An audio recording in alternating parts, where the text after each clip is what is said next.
Before we get into today's show, I just have to remind you guys, we'll be live for the 2023 NBA Draft tomorrow night on our main Chat Sports channel. This will be our thumbnail, so if you see this on YouTube, make sure you click on it. We'll be live for every pick of this draft. I'll even be on there giving some analysis of each NBA Draft prospect, so make sure you join us here on Chat Sports. Also subscribe, best NBA content in the game. Make sure you check us out tomorrow night.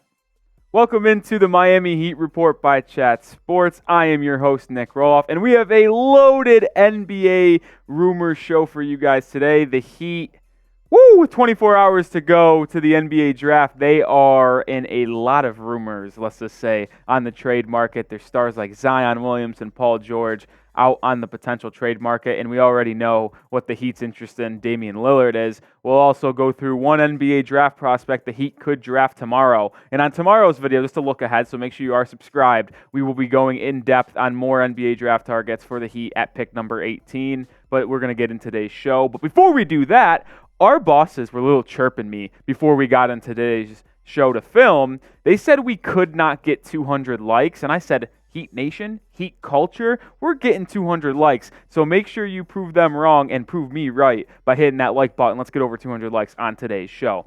But we start off with Zion Williamson and his potential trade rumors because Bill Simmons said on his podcast, which NBA Central then tweeted out the quote, the Zion thing is real. Real subplot. I had somebody tell me yesterday that I trust that he will not be on the New Orleans Pelicans roster by Thursday. Well, guess what? It's Wednesday. Thursday's tomorrow. So will he be on that roster going into Friday after the NBA draft? We'll have to see. And the plot thickens with this tweet here by Moriah Mills. If you know the situation, you know. I'm not going to dive into it. It's a little graphic. But anyway, Moriah Mills tweeted this out a couple days ago. Why are you renting a house in Miami at Zion Williamson? My one reaction, eyeball emojis. Why is Zion Williamson renting a house in Miami? Could he be enjoying the South Beach air, the beaches, the people, the food? Well, you know he likes the food. But could Zion Williamson be someone who is interested, if moved from New Orleans, to coming to the Miami Heat? I doubt he'd have much say in the matter, but maybe the Heat do want to trade for the former first overall pick. And I'll also say this. I know it's hard to take a source reputable like Moriah Mills. She just went on that Twitter storm, firing off tweets left and right. I know none of this probably means anything, but I just thought about it and I was like, could Zion Williamson make this Heat team better and potentially an NBA championship caliber team? And let's look at his stats. He only played in 29 games this past season due to injury. And we know a lot of rumors about Zion not eating right, not being in the best shape. But this year, when he played, he was an absolute monster. 26 points, 7 boards, even with a nice little 4.6 rebound or assist margin. That's pretty solid. While being one of the most efficient players in the NBA, we know he likes to attack the cup, doesn't really like to shoot the jumpers, but is one of the most athletic players in the NBA, can absolutely dunk on your head, and plays that 4 spot pretty well.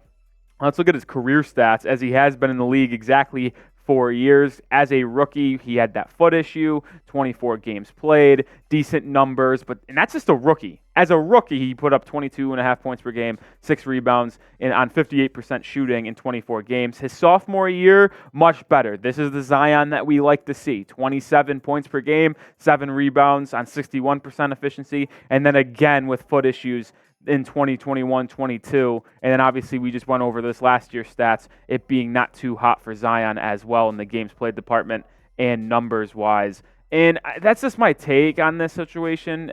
Before we get into the injury side of things, the spacing would be not so good with Zion Williamson and Bam Adebayo in the front court, plus Jimmy Butler, because you got 3 players that don't like to shoot the three-point ball, and they like to crash inside. So the Zion Bam Jimmy trio would be tough spacing-wise on the offensive end. But I will say this. A Zion and Bam front court would move mountains defensively and offensively. And if the Heat did want to trade for Zion Williamson, his trade value is pretty low right now. There's questions about his love for the game of basketball. There's questions about his off-the-court habits. There's questions about his eating habits. I don't know if Zion Williamson, and then obviously with the injury history, is he going to live up to that number 1 overall pick, the next big thing he was dubbed to be 3 or 4 years ago when he was drafted first overall. But I will say this, Pat Riley loves himself a discounted star. Maybe Zion Williamson is a star, maybe he's not. But Zion Williamson's trade value might never be lower than it is right now. So could Pat Riley strike on a deal for Zion Williamson to add to this team if they don't think they could get Damian Lillard? So I'll ask you this. Should the Heat trade for Zion Williamson? Type T for trade, type P for pass. It's today's pinned comment, so scroll down and let me know in the comment section. And also, make sure you do subscribe. Any move the Heat make, and there will be a move, whether it be in free agency, tomorrow's NBA draft, a trade. We'll have you covered on all Miami Heat news and rumors. We have 1,633 subscribers. We're still on that road to 2,000, so help us get there by hitting the sub button on today's video. Now let's get into the next rumor, and it is around Paul George. And according to Mark Stein, the Los Angeles Clippers are gauging Paul George's trade value and are giving real consideration to the idea of breaking up Kawhi Leonard, Paul George. And I would love PG-13 in Miami. His game is so smooth. He can handle the ball, score on all 3 levels, play defense. Give me Paul George, please. I love his game. He's one of my favorite people to watch. I know there's injury concerns, but just look at the numbers. He played 56 games this past season, 6 boards, 5 assists. And that's one thing that's underrated about Paul George. He's a scorer, yeah, but he can handle the rock. Because of the struggles the Clippers had at the point guard position, he played a lot of a point guard for the Clippers and distributed the rock alongside scoring for himself. His game is so smooth. It's so fluid. It's one of the most aesthetically pleasing basketball bags and play styles I have ever seen. Every time I turn on Clippers game and Paul George is playing, I love it. But that is the one concern with Paul George, is that if I turn on a Clippers game, he might not be playing because he is injured very frequently, whether it be his shoulder, his foot. The list goes on. And if you look at his stats over the past 4 seasons, the numbers are good. The efficiency from 3 are outstanding. Other than 21-22, it's been 37, 41, and 41. He also shoots decent from the field, mid-40s. Not great, but the 3-point numbers are there. He puts up consistency, 6 boards. He's a 23-point-per-game scorer. And if you just missed the 2018-2019 season, he finished in top 3 in MVP voting when he was on OKC before getting shipped over to Los Angeles. But just look at the games played. That's the real thing that's concerning here. 48 in 2019, 54 in 2020, 2021 played 31 and 56 in 22-23. It is scary with his injury history, which could bring his trade value a little bit lower than what his game actually says it is.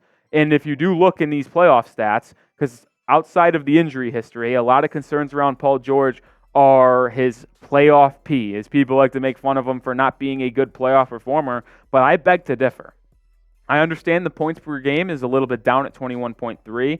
The efficiency is a little bit down as well. Excuse me, that's a graphical mistake on me. That bottom portion should be 3-point field goal percentage at 35, not double field goal. But the efficiency is a little down, but I like the numbers, I like the two-way ability, and I like the playmaking for Paul George. And just to be quite frank with you, Paul George is one of my favorite players in the league. Another player that the Heat could trade for, Zach LaVine's up there. I think if you had to rank my 3 favorite players in the NBA, not on the Miami Heat, it would go Shai Gilgeous-Alexander 1, Paul George 2, Zach LaVine 3. Those 3 are my favorite guys. They're just all so smooth, good offensively. I love watching Paul George play, and he would look so damn good in a Miami Heat jersey. Next, we have to talk about an NBA draft target that the Heat could take at 18 tomorrow night in the NBA draft. But first, I got to ask you guys this. Who will the Miami Heat trade for? I mean, it's going to happen. They are going to trade for someone. I've been looking at the salary cap numbers, and they can't really sign anyone without going deep into the tax, so I doubt they do that. They'll have to trade someone. The only people they can sign are really Max Strus and Gabe Vincent because they have bird rights, so they could go over the tax and it be acceptable. But they can't really sign anyone, so if they want to upgrade this roster, which we know they will somehow, they have to trade for someone. So let me know down in the comment section who they will trade for. Let's talk about Nick Smith Jr., the shooting guard / combo guard out of Arkansas.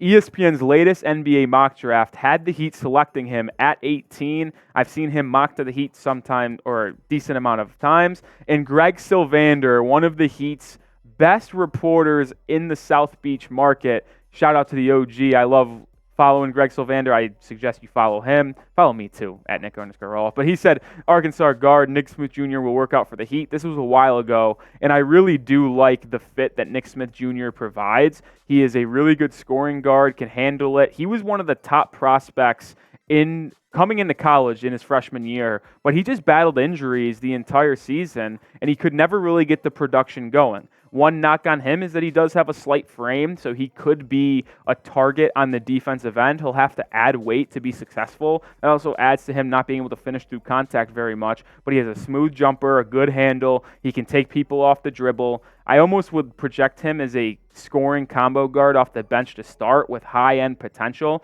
Coming into the year, a lot of people believe he could be a top 10 pick in this NBA draft. And like I said, the production and injury history moved him back a little bit. I think the Heat would get him at a discount with pick 18. I'd love Nick Smith Jr. I think this would be a good pick if the Heat decided to go at the guard position with 18. I think they go more of a forward or big route, though, because that's what they need more on this roster. But a backup scoring guard off the bench, that wouldn't hurt either. And that will round out today's show. As always, follow me on Twitter at Nick_Roloff. I tweet about the Heat on a daily basis, so follow me over there if you want to see my analysis of the Heat, some Heat memes. We got the whole 9 yards over there on my Twitter, so make sure you give me a follow at Nick_Roloff.